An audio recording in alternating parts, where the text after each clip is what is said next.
ইরানের হাতে এসে গেছে আরও নতুন ও শক্তিশালী ক্ষেপণাস্ত্র, যেসব ক্ষেপণাস্ত্রের সামনে টিকতেই পারবে না ইসরায়েল। ইরান আবারও স্পষ্ট করে দিল, ইসরায়েল যদি নতুন কোনো হামলার পথে হাঁটে তবে এবার তাদের সামনে দাঁড়াবে একেবারেই ভিন্ন ধরনের প্রতিরক্ষা ব্যবস্থা।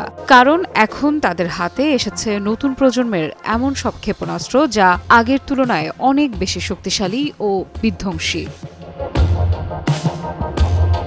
তেহরানে নিযুক্ত বিদেশি সামরিক কূটনীতিকদের সঙ্গে এক বৈঠকে ইরানের প্রতিরক্ষামন্ত্রী ব্রিগেডিয়ার জেনারেল আজিজ নাসির জাদেহ এই ঘোষণা দেন। বৈঠকে তিনি সাম্প্রতিক যুদ্ধে শহীদদের স্মরণ করে বলেন, নিজস্ব প্রযুক্তি, আত্মনির্ভরতা আর ইরানি শিক্ষার ওপর দাঁড়িয়ে আজ আমাদের প্রতিরক্ষা শিল্প দেশের নিরাপত্তা ও শক্তির প্রধান স্তম্ভে পরিণত হয়েছে। প্রতিরক্ষামন্ত্রী ১২ দিনের যে যুদ্ধ ইসরায়েল ইরানের ওপর চাপিয়ে দিয়েছিল সেটার প্রেক্ষাপটও তুলে ধরেন। তার ভাষায়, এই যুদ্ধের শুরু থেকেই যুক্তরাষ্ট্র সরাসরি জড়িত ছিল। শুধু রাজনৈতিক ও গোয়েন্দা সহায়তাই নয়, শেষ পর্যন্ত মার্কিন সেনারাও সরাসরি যুক্ত হয় এই অভিযানে। ইউরোপ ও এই অঞ্চলের কিছু দেশও ছিল ইসরায়েলের পাশে। অন্যদিকে মার্কিন নিষেধাজ্ঞার কারণে ইরানকে সম্পূর্ণ নিজের শক্তির ওপর নির্ভর করতে হয়েছিল।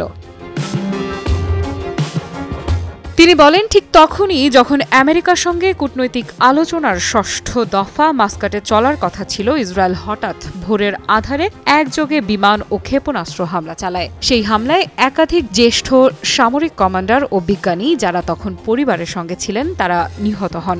এমনকি ইরানের ভেতরে লুকিয়ে থাকা এজেন্টদেরও ব্যবহার করেছিল তেল আবিব। কিন্তু ইসরায়েলের হিসাব ছিল ভুল। তারা ভেবেছিল হঠাৎ এই হত্যাকাণ্ড আর বোমাবর্ষণে ইরানের সামরিক কাঠামো ভেঙে পড়বে, কিন্তু বাস্তবে হলো উল্টোটা। ইরান দ্রুত পরিকল্পনা করে পাল্টা জবাব দিল ক্ষেপণাস্ত্র ও ড্রোন হামলার সমন্বয়ে।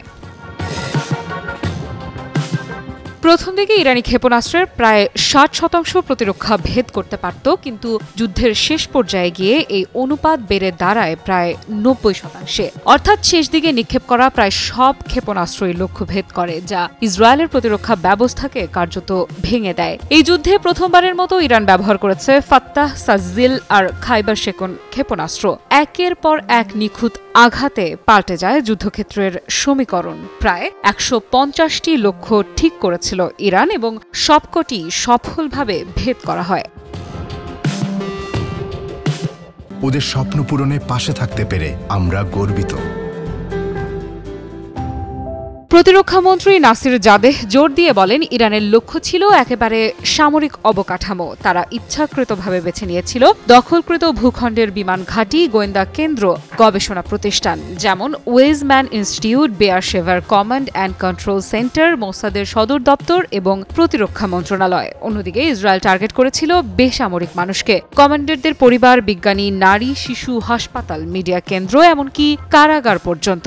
নাসির জাদেহ বলেন, আমাদের প্রতিশোধের লক্ষ্য ছিল শুধু সামরিক ঘাঁটি, কিন্তু তাদের হামলা ছিল সম্পূর্ণ সন্ত্রাসবাদী। সবশেষে ইরানি প্রতিরক্ষা মন্ত্রী হুঁশিয়ারি দিয়ে বলেন, আজকের ইরান অতীতের ইরান নয়। নতুন প্রজন্মের যে ক্ষেপণাস্ত্র এখন তাদের হাতে এসেছে তা আবারও প্রমাণ করবে, ইসরায়েল যদি আগ্রাসন চালায় তবে পাল্টা জবাব এতটাই শক্তিশালী হবে যে তার প্রতিরক্ষা ব্যবস্থা ভেঙে পড়বে মুহূর্তেই।